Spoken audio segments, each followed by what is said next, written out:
Hi everyone, welcome back to SMU Paw's second video series, Here My PAWsome Stories.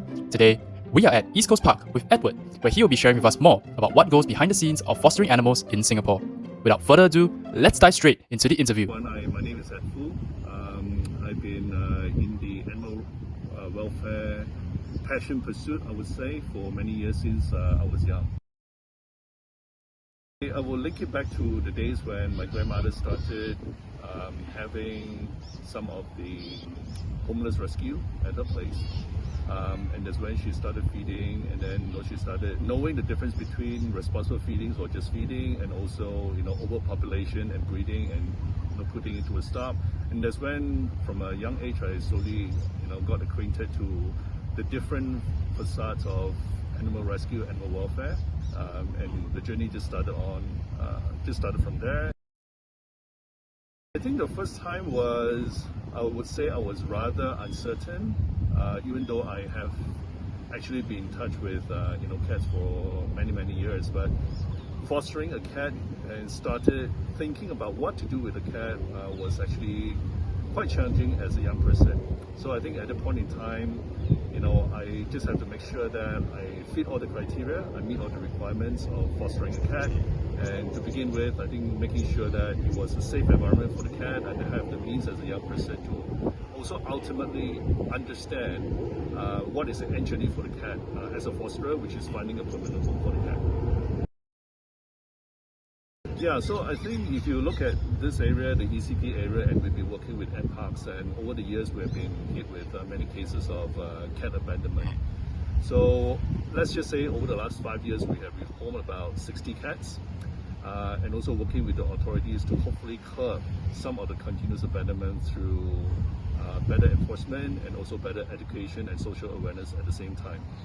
So I think the question is not so much about how many cats, but I think is the impact of what happened to the cats that each fosterer has actually taken them in, whether or not they are able to find them a permanent home, with the love that they deserve, and being able to treat them as a family member, just like the kids. Every foster story is very different and unique in its own, and also the outcome, because I think it goes back to how you actually meet with the abandoned animal in the first place, whether it's a kitten, whether it's a dog cat, and you actually remember those exact moments where you actually meet the animal for the first time, and then your heart just drops. Where did this cat come from, for example? So I would cite an example where during the deconstruction of the previous beach club called Mana Mana along East Coast Park here, where we actually first discovered a litter of kittens, and the mother cat was actually pleading for food. And then over time, we actually worked with the Mana Mana Beach Club operator to ask for permission to actually feed responsibly within the club, and then pledge with the promise that we will ultimately find these kittens a good home. So I think that was, as far as experience in ECP here, was one of the memorable ones. Eventually, we also keep in touch with the adopters that actually eventually gave them those permanent homes. I think fostering, first of all, before we even talk about the process, I think is more an introspective question for the person, for the fosterer, to say, what is my objective of fostering? So for me personally, I think the objective of fostering is just a transition stage for the cat, but with the end goal of finding a permanent home. So the fostering for me actually starts with also identifying the animal to understand the character, whether or not ultimately this particular cat fits the characteristic of a domesticated pet, for the household. So I think if that is the case, we will start bringing the cat to, let's say, to a vet to make sure that the cat is FIV FeIV negative, to make sure that the cat has a clean bill of health, and also start introducing the cat to a slightly different environment, like a home. And if the home has multiple cats, then what is the transitional stage that we have to gradually introduce that new cat to the rest of the animals, so that no cats feel threatened. So I think at the end of the day, nutrition is also very important. So cats, prior to us, seeing them out in the open and before trying to get them to a home environment, we do not know the history of what a cat has gone through from a nutritional perspective. And so it's good to ensure that from that point onward, the cat has the amount of the right level of nutrients that is required to continue to provide the kind of health conditions required. Then after that, I think the next step of fostering really involves asking the question of when is the right stage to start looking for permanent home for the cat. So I think there are many ways and different means, like for example, social media platform or driving weekend adoptions through one of the AWGs to try to bring the cat out to meet people, strangers, or also to invite prospective responsible cat owners to come to visit the cat, to socialize, to just kind of understand if there's a fit of chemistry between the cat and the new household. So if ultimately, if there's a good fit, that's when, the fosterer will also make a trip to the prospective household to make sure that the environment is safe.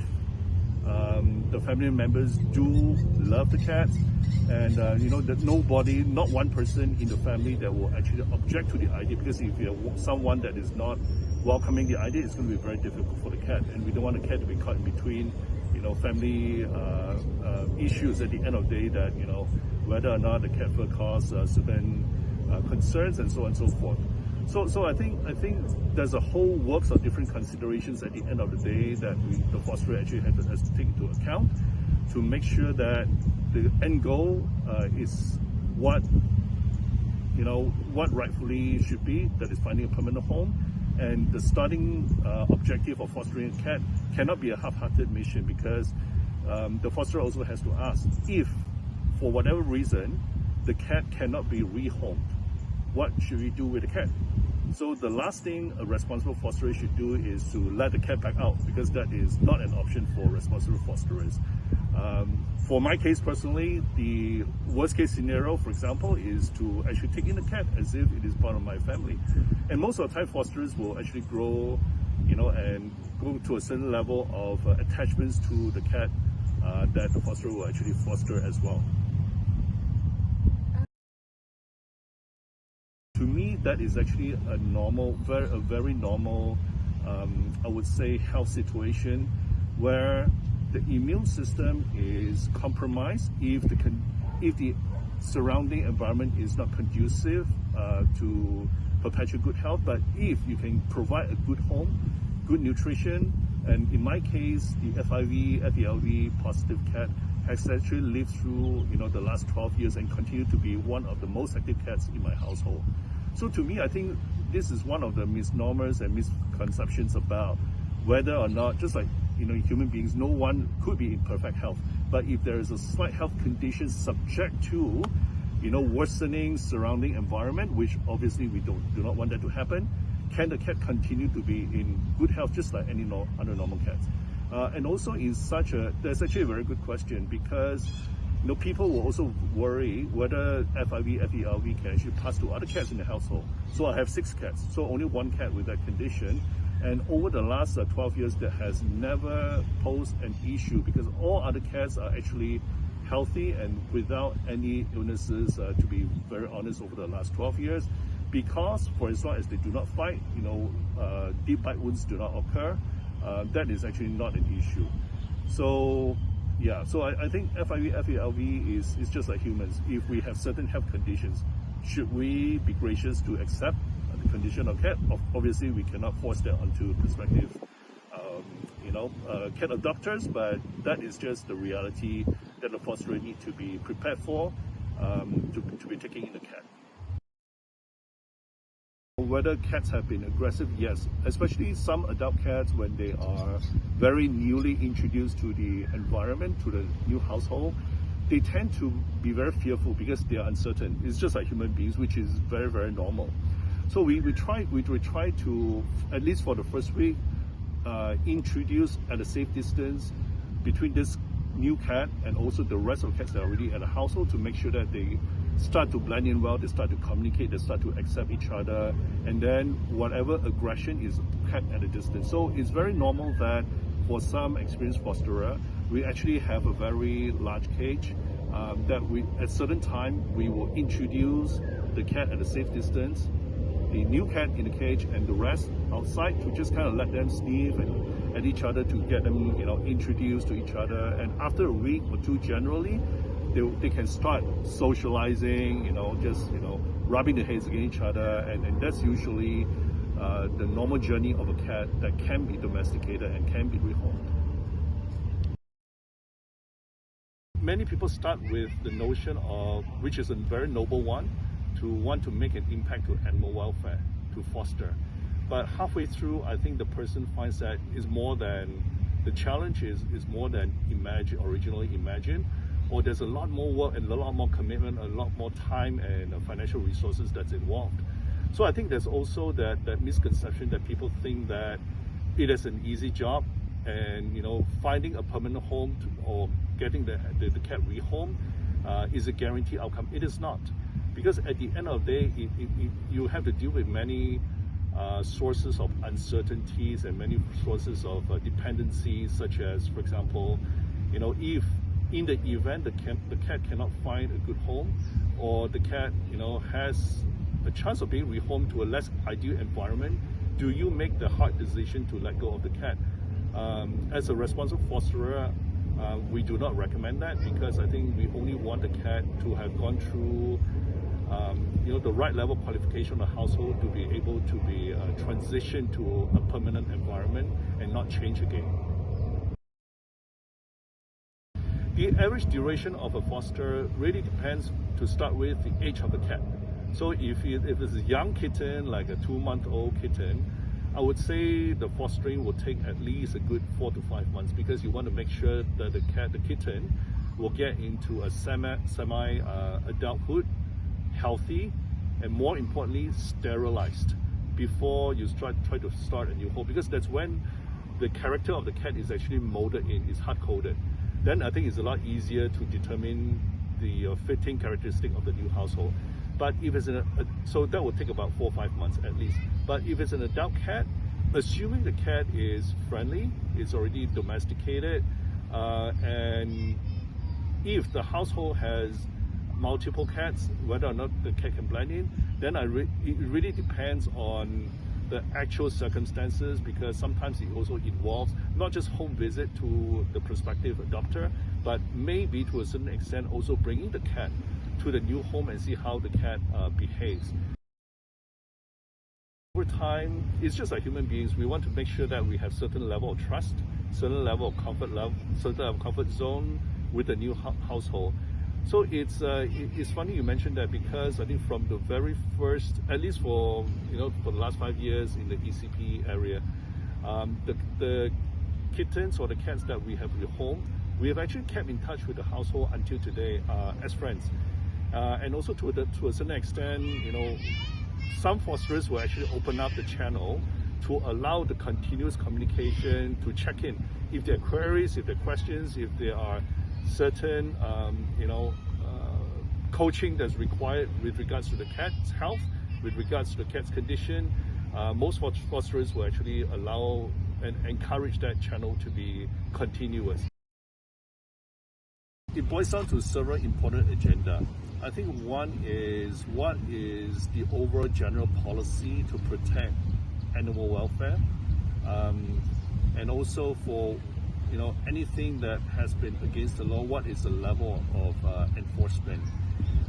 For example, I think we, unfortunately in Singapore, we continue to see rampant animal abuse cases, cat abuse cases in residential, in household areas. That is very, very unfortunate. And also I think of late, authorities like AVS has taken a harder stand to make sure there is the message of repercussions of certain actions that are against the law taken against the perpetrator, and also under no hesitation that the authority will take the right level actions to prosecute people who are responsible for those behavior. I think that is more of a harsh measure or a stick approach, I would call it, But I think the right approach should also be a combination that includes social awareness, drive compassion, drive responsibility, drive responsible pet ownership. What is, to begin with, the right set of actions a responsible pet owner should be adopting to prevent all these things from happening. For example, I think we have had many cases of irresponsible either feeding behavior across HDB residential area, or people allowing their pets to be roaming around. I think we have to, as an owner that loves the cat, I think we have to bear in mind that such actions can only trigger certain unwanted behavior or subject the cat to unnecessary risks. So I think we have to understand the macro environment of Singapore and how the community of people, of responsible pet owners can come together and work together and cooperate and coexist with people that do not necessarily want the furry friends as part of the animal, which is okay, because I think we all accept that people have choices, and also having the right level of policies to support the coexisting environment of people that that want to see animals in the community, which is, I think, in many developed countries, I think that is just a landscape that needs to be harmoniously coexist with human beings. So I think going back to the earlier question, right? I think that the tips and advice about fostering is, who does the actual hard work of fostering?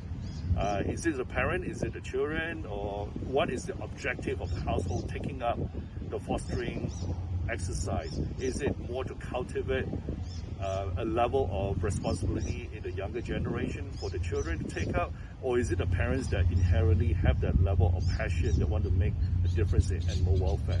So I think the roles and responsibility of fostering in a household has to be very, very clearly predetermined in the first place before the animal is taken in. And also the other important thing to bear in mind is, at the end of the day, having exhausted all means of fostering and rehoming a cat, if all else fails, what would you do, as a fosterer? Would you be taking the animal into your household as if it's one on your own and live through that commitment? So I think that is a very, very important starting question, because at the end of the day, we do not want the animal to go through those kind of dramas that being abandoned, being trapped and captured, being sterilized, being introduced to a foster home, and then the future is uncertain. I think that's the last thing we want to happen to an animal that we wanted to ultimately rehome. And by the way, abandonment is actually a crime in Singapore. It's a punishable crime. And at the end of the day, many animal welfare groups have been working with the various authorities to make sure that there are signs to enforce against abandonment, and there are also social awareness that abandonment, at the end of the day, what does it really mean for the animal, because it's actually a lifespan out in the open. So for households that actually regard their pets responsibly as a family member, is as if that you are abandoning your own kid. So that's actually not something that in a modern society people should be thinking about. Either that, or they should not be having the animal to adopt in the first place, because animal adoption and responsible pet ownership is actually a lifetime commitment, and we're actually talking about a good 15 to 20 years.